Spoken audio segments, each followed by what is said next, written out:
Assalamualaikum warahmatullahi wabarakatuh. Baiklah, saya akan menjelaskan kembali materi-materi yang pernah kami pelajari. Pada materi yang pertama, yaitu individu, keluarga, masyarakat, dan interaksi sosial. Individu ialah unit terkecil dalam membentuk satu kelompok atau masyarakat. Kemudian keluarga, yaitu kelompok paling kecil dan yang paling pertama dalam satu masyarakat, meliputi ayah sebagai kepala keluarga, ibu sebagai ibu rumah tangga, dan anak-anak. Kemudian masyarakat ialah kumpulan individu yang memiliki tujuan yang sama, kemudian memiliki hukum-hukum tertentu yang sama, tradisi dan budaya yang sama, kemudian saling berhubungan satu dengan yang lain sehingga membentuk satu kesatuan. Kemudian, faktor-faktor penunjang kehidupan manusia ialah sandang, pangan, dan papan, di mana didapat oleh hasil alam. Oleh karena itu, kita sebagai yang berinteraksi langsung dengan alam, sebaiknya lebih menjaga dan melestarikannya. Kemudian, bentuk dalam masyarakat itu terbagi dua. Yang pertama, bentuk masyarakat paguyuban, yaitu masyarakat yang lebih mementingkan kelompok dibandingkan individu.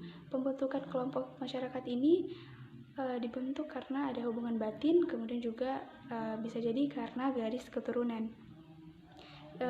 Kemudian pada masyarakat yang kedua, yaitu masyarakat Patembayan, di mana masyarakat ini terbentuk karena satu urusan individu, lebih mengutamakan individu. Di dalam kelompok ini, anggotanya lebih mementingkan urusan individu daripada suatu kelompok. Makanya masyarakat Patembayan ini tidak bersifat kekal dibandingkan masyarakat paguyuban.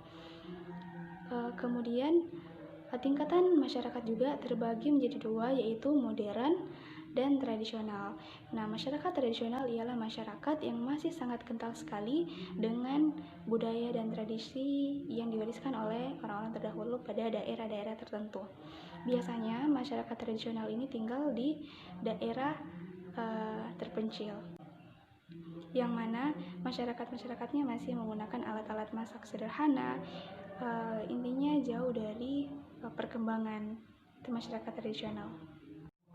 Nah, sedangkan masyarakat modern ialah masyarakat yang selalu mengikuti perkembangan zaman. Jadi bisa jadi warisan-warisan dari budaya-budaya dan tradisi yang diwarisi oleh nenek moyang dari mereka dari satu daerah itu bisa hilang karena mereka semakin lama semakin mengikuti perkembangan zaman. Sedangkan dalam perkembangan zaman itu semakin lama akan semakin canggih dan berbeda. Misalnya dalam alat masak, mereka sudah menggunakan mesin, alat listrik, bahkan tidak perlu susah-susah untuk membuat api karena mereka sudah memiliki kompor yang sangat canggih sekali, bisa membuat nasi misalnya dari rice cooker dan sebagainya. Nah, kemudian pada materi yang kedua, yaitu remaja dan pemuda dalam permasalahan generasi sosial. Pemuda memang sangat berpengaruh bagi bangsa, karena masa depan bangsa itu berada pada tangan pemuda. Dibandingkan yang tua, pemuda masih memiliki jiwa yang kuat, kemudian juga jiwa yang sehat, dan memiliki banyak sekali potensi, diantaranya mampu berpikir kritis, kemudian kreativitas, sehingga bisa membentuk satu hal yang baru, karya-karya yang baru, sehingga bisa bersaing dengan negara lain. Kemudian potensi yang lain juga berani dalam mengambil resiko. Dalam suatu apa yang mereka buat, mereka mampu mempertanggungjawabkan dan berani mengambil resiko dari satu apa yang mereka lakukan. Kemudian yang keempat, potensinya yaitu terdidik. Akan tetapi dalam pengembangan potensi pemuda terdapat permasalahan-permasalahan. Pertama, kurangnya fasilitas pendidikan, sehingga juga ada beberapa orang pemuda yang tidak sekolah atau sedang menganggur.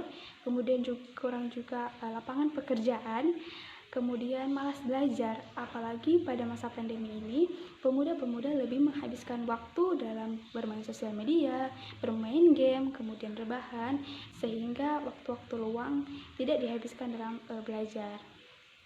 Kemudian masalah lain juga pergaulan bebas, karena dalam pergaulan bebas ini memicu dampak negatif banyak sekali, seperti malas belajar juga, kemudian banyak bisa jadi penyalahgunaan narkoba, kemudian menikah di bawah umur. Nah, kemudian pada zaman generasi milenial ini yang juga menjadi sejarah bagi para generasi milenial, disuruh di rumah saja, padahal sehingga anak-anak milenial ini bingung bagaimana cara mengembangkan potensinya, padahal mereka ini tidak bisa keluar rumah. Caranya mudah, apalagi dengan kita sudah punya handphone dan jaringan yang sangat canggih, sehingga kita walaupun di rumah saja bisa mengetahui tentang perkembangan zaman, perkembangan global melalui handphone, kemudian menonton televisi. Dan cara mengembangkan potensi itu gampang juga, dengan cara kita membuat suatu video atau suatu karya yang diupload di sosial media, kemudian sehingga dilihat orang sebagai bentuk penilaian. Sehingga itu cara-cara kita pada masa pandemi ini dalam mengembangkan potensi-potensi kita. Kemudian pada materi yang ketiga yaitu pemerintah, negara, dan warga negara. Nah, pemerintah ialah organisasi yang memiliki kewenangan untuk membuat suatu aturan dan menerapkan aturan itu kepada wilayah-wilayah tertentu. Nah, sedangkan negara ialah suatu organisasi kekuasaan yang berdaulat yang memiliki tata aturan, dan pemerintah yang melaksanakan aturan itu pada wilayah-wilayah tertentu.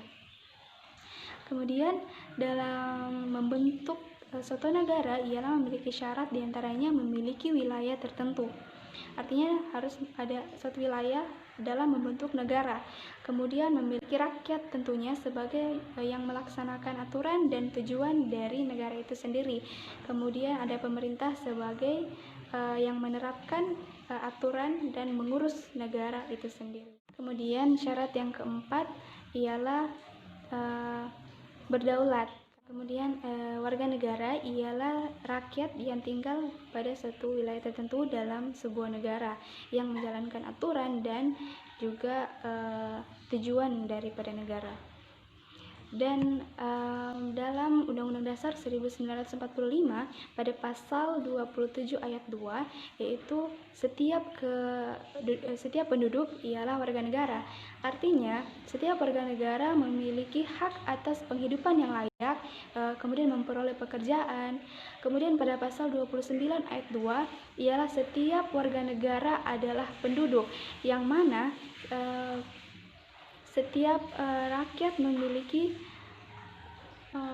setiap rakyat dijamin oleh negara untuk memperoleh agama dan beribadah sesuai dengan agamanya.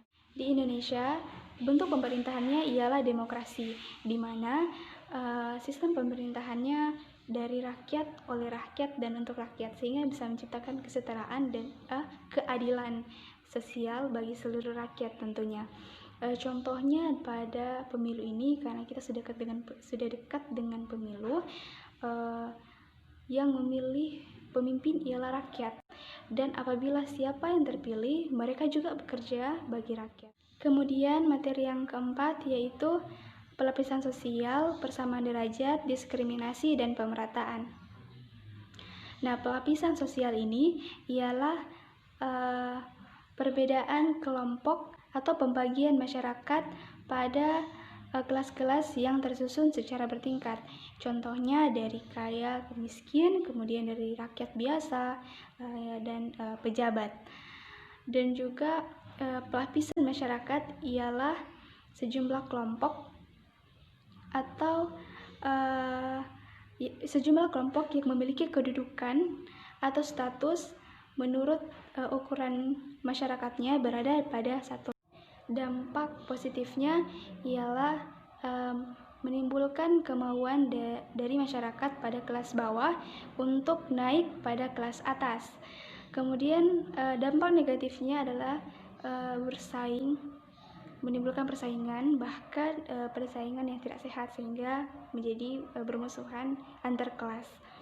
Demikianlah penjelasan materi-materi dari saya. Mohon maaf apabila ada kesalahan. Wassalamualaikum warahmatullahi wabarakatuh.